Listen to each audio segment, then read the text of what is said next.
It's time to sip the coffee and spill the tea on Talking with 3D Live.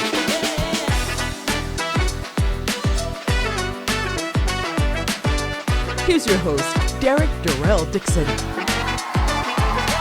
Welcome, ladies and gentlemen, to another episode of Talking with 3D Live. I'm your host, Derrick Dixon, and this is where we always sip the coffee and spill the tea. And today we are going to be spilling the tea with Reena. Gray is here in the house, and I'm so excited to have her here because we're gonna talk about fillers and everything that's taboo about that and everything, because I've always wanted to know, because I don't know if I need a little, juicing up myself. So we're going to talk to her, see if something that I need, because we can all do a little something, but we're afraid to do it, or we're afraid to talk about it.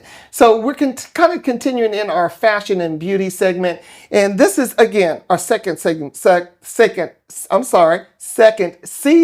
I'm so excited I couldn't even get it out. Second season of Talking with 3D Live. So make sure that you're telling all your friends so they can click in and watch. Click it, love it, share it, do all those things. Make sure that you are subscribing right now. Also, do me a favor, because this is going to be a very exciting conversation. Leave a comment, because we want to hear your comments. If you have questions, make sure that you leave a comment and leave it right there. We want you to make sure that you subscribe and leave your comments. But today, it's always here and exciting to be with my guest, Reena Gray. Hi, thank you. Nice to finally meet you. It's an honor to be here on the second season. Yes. I made it here, so thank you for having me, seriously. Thank you. I have actually followed you on IG. Okay. I have followed you and I have watched what you have done with your husband.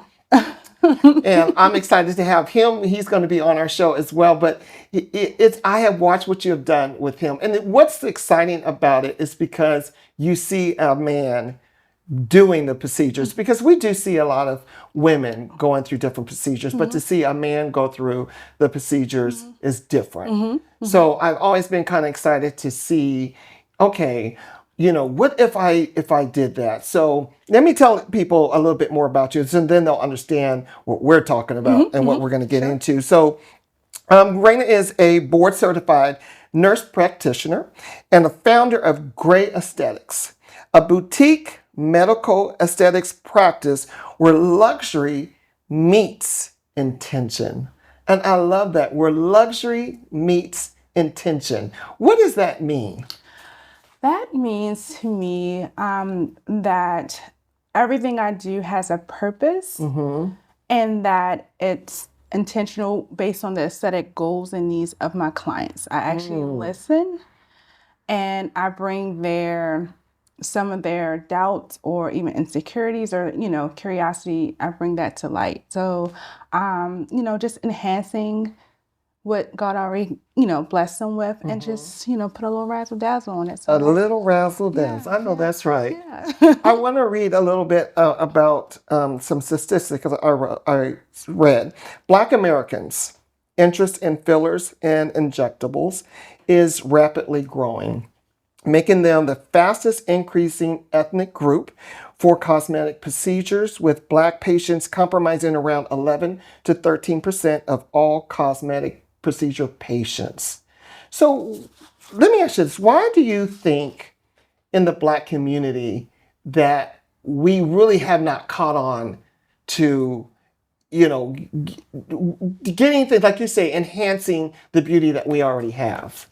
I think that the notion for many, many years, of course, we've all heard it's Black don't crack, right? Yeah. And I also feel like the industry was portrayed to be a predominantly white or Caucasian driven industry, and that it was expensive and only the rich could afford these things. Right. So I think that is why a lot of Black people strayed away from it, because we did not see us in the magazines. We didn't see us in the studies. We didn't see our face, on the billboards of plastic surgery, injectables, and things like that. So how could we possibly relate to those procedures? Because it just wasn't for us. It wasn't created for us.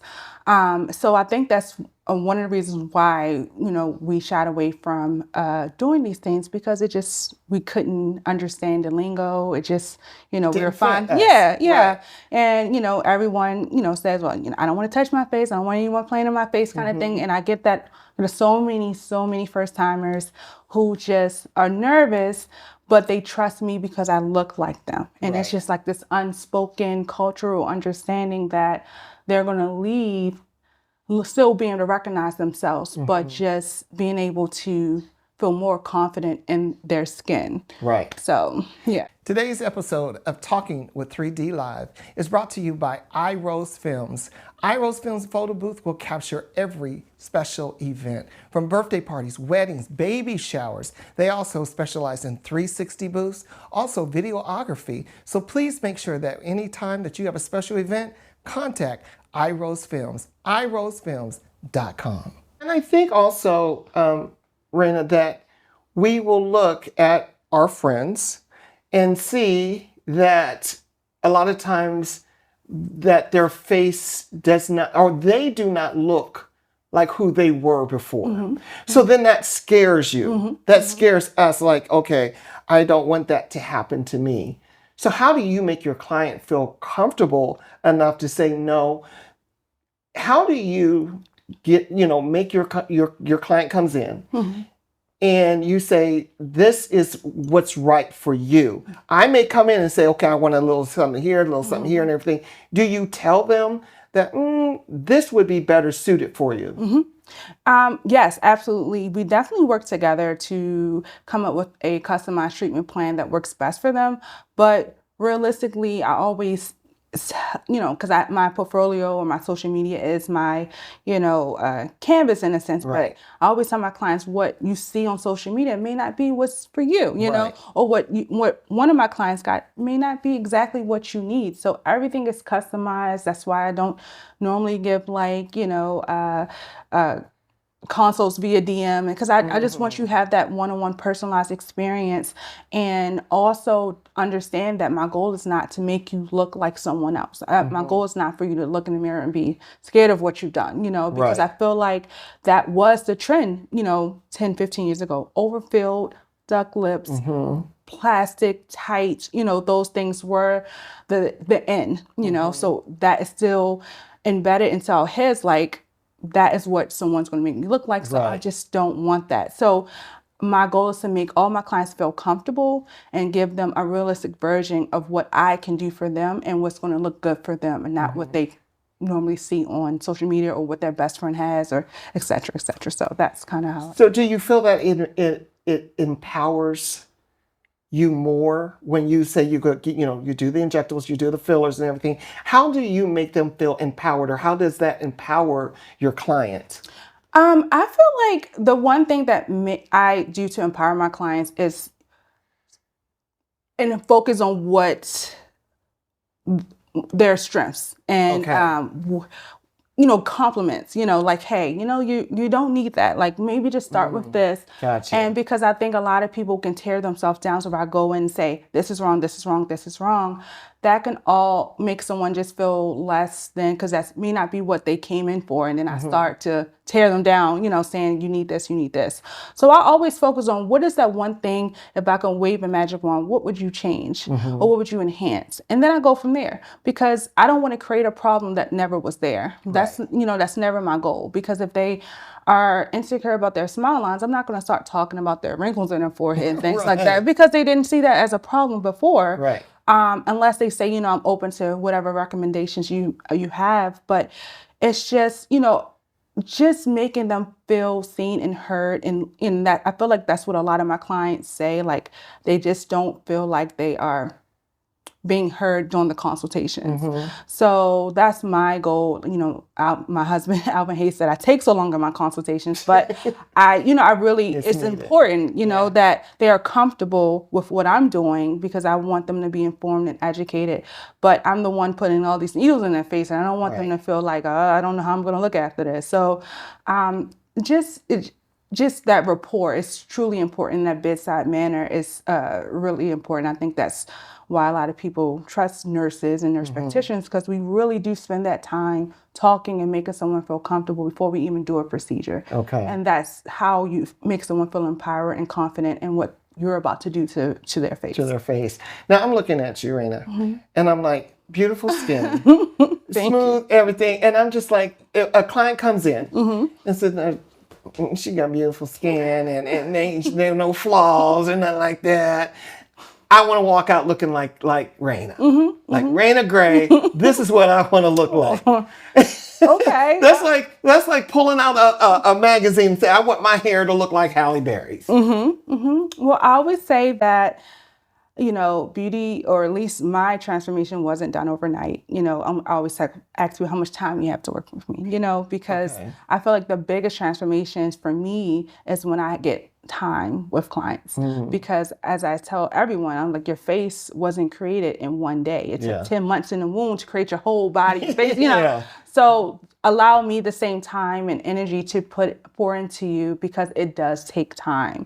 So when it comes to me and people say, well, what did you do your face? I'm like, I can't even pinpoint, because I've done so much slowly over time that I can't just say, oh, it was just this. But I will say the one thing for sure has been Botox. Okay. And also medical grade skincare, like changing what I use on my skin, because skin is very important to your after results, because that's how you maintain your results. That's how you make your Botox last and things like that. All that matters when it comes to those drastic transformations.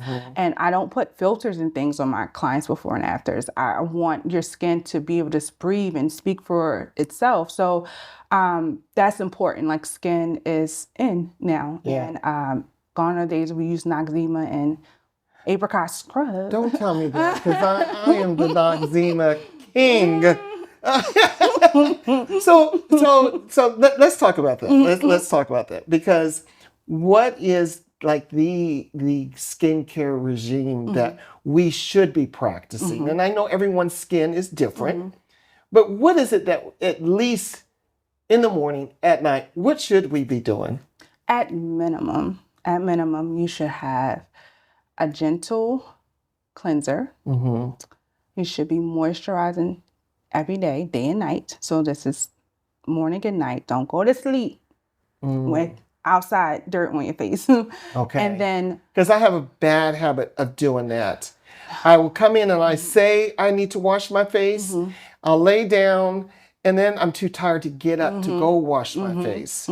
So you're saying do not lay down with a dirty face. Do not lay down with your same clothes that you were outside in the bed. Now and that's the same regimen. So you're going to have of doing the same regimen. If you don't lay down with the clothes you went outside or to the gym, etc., you won't put that in your bed. Your face needs that same respect. So you respect it's your sanctuary. Your face is your sanctuary. Your body's your sanctuary. So everything needs to be clean.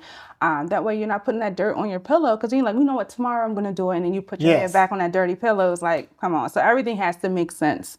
And when I truly started to wash my face day and night, that's when I saw a change. Really? Seriously. Okay. And then sunscreen. Black people don't wear sunscreen because they say we got melanin and it protects us, but it still ages us. The sun can still age you. So I would say sunscreen is super important. And those 3 steps, cleanser, moisturizer, sunscreen, day only, but cleanser, moisturizer at night, those are simple. The simplest things. Even like, no offense to my men, but men can follow that regimen, you know. But then as you get into the habit of doing those steps over, then I'm like, all right, now I'm trying to add something. Let's add a toner into there, and let's add a serum into there. But I always just start people slow, baby steps, especially if you're not used to a regimen.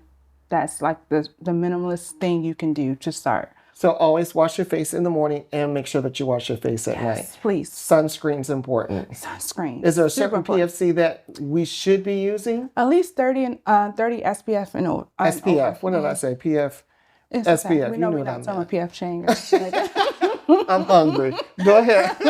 But a 30 SPF is the minimum you can use, unless you're like one of those people that's out in the sun all day, construction workers, things like that. And you want to maybe make sure you're higher on your SPF. But a 30 is enough to get us, where we need to go, for sure. Okay. So gray aesthetics. Why did you think it was important to start gray aesthetics? Well, it was important for me to start gray aesthetics because I didn't see a me in this industry. I didn't see a lot of Black injectors. And I initially, my audience, I thought I wanted a certain kind of demographic to be, my clients. But then I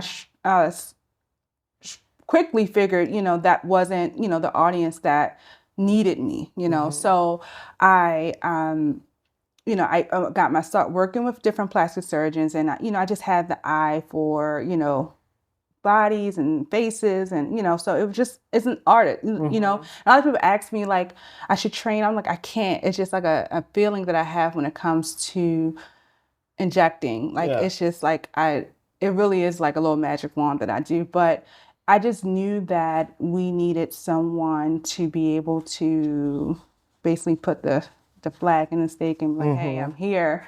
And I have a practice where you can feel comfortable and you can feel heard and seen and leave your best self. And it's always good to me, in my opinion, to have a nurse practitioner injector in your back pocket, because not all of my patient visits are, so medical. Some people come just to talk or just to, chit chat and, maybe not even need anything, but they just, just like having that conversation, really feel at home. One day maybe you'll get to see the office. You'll see how comfortable, and relaxing it is before you even get to my chair. So it's needed. And it's, like you said, with the statistics, it's just not a lot of us out there. And now you said when I come in your office and sit in your chair, do I need something?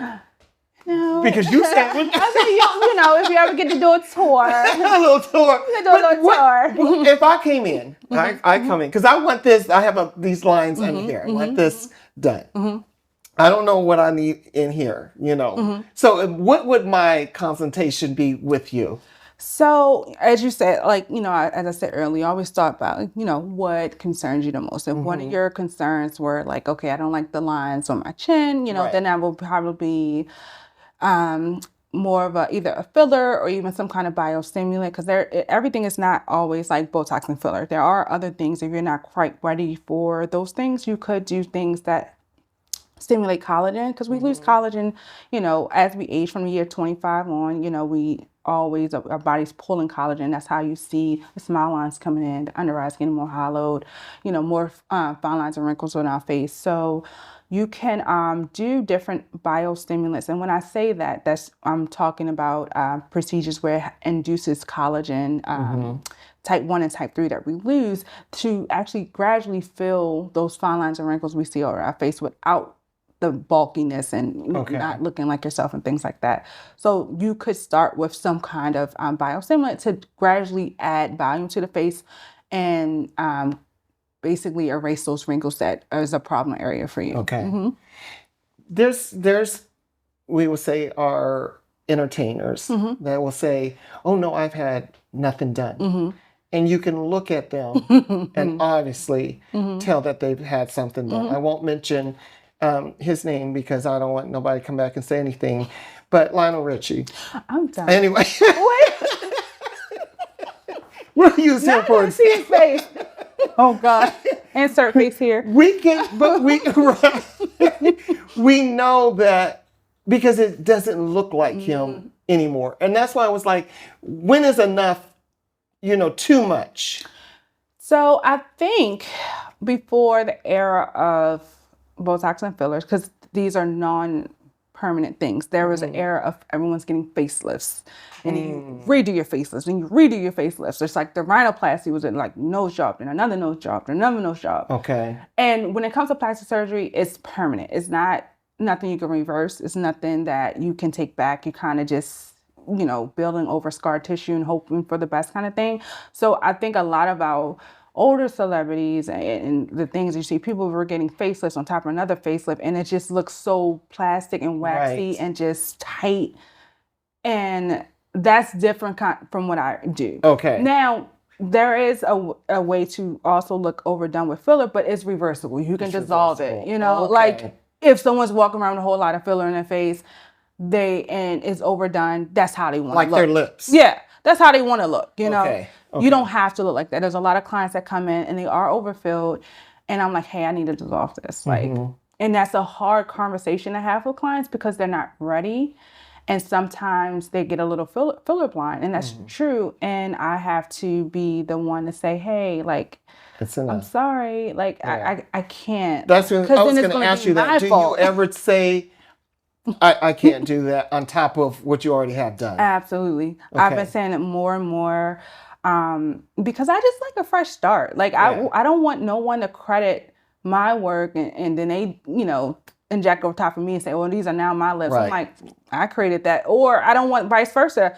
I want someone, if I feel like I see filler on their mustache or underneath their, you know, their lips, I'm like, you should probably dissolve that and start fresh. Give me that time to do that and build the right way. And it takes years off of them. Really? Because it's too much filler makes you look older. And it makes you look, it just doesn't make you look real. Yeah, it looks like Bart. You walk around look like Bart Simpson for no reason. It's like, you should just get rid of that and let's start fresh. And a lot of times injectors are chasing the dollars and not really chasing, you know, not really honest with their clients. But I do have clients that just said, no, I'm not ready. I just want to, you know, I want my lips a little bit longer. I said, okay, well, whenever you're ready, you know, I'm here. But I do say no to a lot of clients. I refer some clients out to surgery too a lot nowadays because there's only but so much I can do. So I'm a very honest injector and I will tell you how it is. What's the best filler for African American skin? Is there such thing? There's not a such thing. I feel like there is because anatomy is anatomy. Like that's, you know, you rip all our skin off. We all have the same anatomy. Of course, as we age, anatomy can change a little bit, but we all are the same underneath our skin. Now, I will say that we do have certain bone structures that may, I can say have higher bone structures and things like that, you know, that can change like where you would place the filler or maybe you would not place filler. But it's all about the right depth, you know, being conservative. And that's kind of the gist of it, but it's not really, there are fillers that are my favorite and there are fillers that I totally hate, which I will keep that to myself. But there's not a filler that works better for African Americans versus Caucasian clients. Like it's just more so the intention part and making sure you're in the right depth and making sure that you under different ethnicities are just have different structures. So the fillers just mostly made for face? Because we hear about the BBLs. I've seen guys, pecs, doing all that. So are your injectables fillers basically for your face? Well, the ones that I use are for your face. Now, there are some that you can actually, that aren't like FDA approved, but you can do filler in your gluteus area, like the BBLs. You can do that safely. There are ones that I've seen people doing for, you know, areolas that, you know, you can do that. But for me personally, all I do is face. But you can, you know, some people don't like the back of their hands that start aging. I have done it necks as well. That's also one that, you know, clients, you know, start aging on their neck. So I have done that area. But for the most part, I'm like neck up. But there are other injectors that do other areas. And I've seen, you know, good results with that. What's the age that we should have this conversation at? Is there a certain age that we feel like, okay, I want to go in, have this consultation, have this conversation, and freely do my injectables? So I feel like most of my clientele are coming in around like early 30s to about late 50s, some early 60s. It's a huge gap. But that I feel like at that age, that's when either you're looking more in the mirror, maybe you're on Zoom, like at your work. Telework is big now, so people are looking in the screens all day, and you know they're like, oh my gosh, like what is going on? You know, you Zoom kind of shows you exactly how you look without the filters and stuff. So I feel like that is kind of the working age that people are coming in. Not saying that I don't get, you know, my younger crowds as well. But that's when we really start caring about, okay, I'm aging. I see more wrinkles. I see more volume loss, especially in the area of GLP-1s with the Ozempic and, the Wegovy. I get a lot of clients that have lost a lot of weight and their face has shifted as well. You can't spot train fat. So fat's going to go everywhere. So, people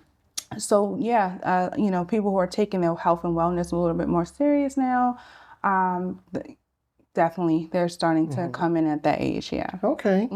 And I want to ask you this also. What's one of the risks of receiving fillers or injectables? So filler, one of the risks, the biggest risk is something called a vascular occlusion, which basically means filler is blocking a major artery. And that's why it's super important to go to someone who is trained and knowledgeable and licensed, because there are some non-licensed individuals out here injecting. But when you have a blockage of an artery, as you know, we have major arteries everywhere, especially in the face. When it blocks the blood flow, it blocks oxygen and nutrients and things like that, and can create basically death to that area, necrosis and things like that. So it's an emergent situation where, I always tell my clients to look out for these things. There's a lot of people like to focus on how long are we bruised and how long are we swollen. I'm like, that's normal, I'm not worried about that. Yeah. The things that aren't normal, signs and symptoms of infection, things that doesn't have blood flow, things that look very hot to touch, painful. Those things let me know. But you want to talk to me about your swelling, that's fine, but that's to be expected. But the things that aren't expected, I feel like they aren't talked about enough. But, I'm very thorough on my consults, and I always tell my clients these are the things to look out for. And I always also give them post-care instructions. And, my husband, Alvin, also tell them those things too, because, repetition, gets into that long-term memory. But knocking on wood, none of my clients have had that issue, but it is one of those things that can happen if you have someone who's untrained, unlicensed, do that. And I always say the best injector can handle it's not about the good outcomes, it's can you handle the bad outcomes? And that's what makes you a better injector. I see that at times that your husband is, I don't know, I can say one of your guinea pigs, but he sits in the chair quite a bit and y'all video it. And he always is holding this thing on his face. I'm always like, no, what is that? Is that because he's scared? What does that basically do for him or do for anyone? That's your camera. Do not, Alvin. Oh, Alvin. So that tool that he is holding is basically a facial vibrator, and he's supposed to be holding it on an area with bone, because bone distracts you from other pain receptors in a sense. So your brain can't focus on two areas of pain if you're having this vibrate here. But I don't know, in his mind, putting it everywhere a needle's going to go is going to distract him. But, he's an artist, and he's a man too, no shade to men. But you can definitely, I've, on my social, when you see me injecting myself, I kind of hum through it. But Botox is not as bad as Alvin makes it look, but that's just a distraction tool. That's all. All my clients get it. Yeah, some clients I don't even need this. I'm fine. But some clients need a little bit more hand holding. So I'm like, hey, and they end up actually loving it. They're like, oh, this feels good. I didn't even realize that it was actually helping more than I thought. Well, we're going to play a quick game because here at Talking with 3D, I love a good game. Yeah. And we were saying that some people get too much fillers. When they can't talk, they can't do anything. So I got a game. It's called gibberish. So you're going to say these words that are gibberish, and I have to guess what you are saying.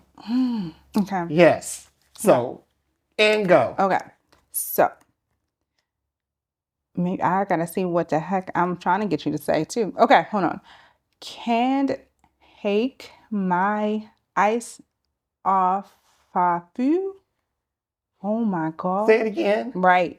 Say it again. Can hake my ice off you. Can I make? Oh, okay. Can I make the ice?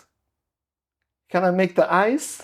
Can I make the ice go off? Something. I'm gonna try it again. Can hike make ice off of you? Now, the way you're saying it sounds a little bit more. They give me a hint. I don't know that one. Okay, what was it? What was it? All right, it's can't take my eyes off of you. Oh, okay. Next one. Okay. All right. Oh, okay. Let me see what I'm supposed to be saying here. Okay. Cock, go, lit, ship, Gucci's. Say it again. Chalk, go, lit, Chocolate, ship, Gucci's. chocolate chip cookies. Hey. Okay. Okay. We got time for one more. Okay. All right, here we go. What am I supposed to do? Okay, I don't know. Okay. To all heap how. To all heap ha. Two all beef patties. Wait,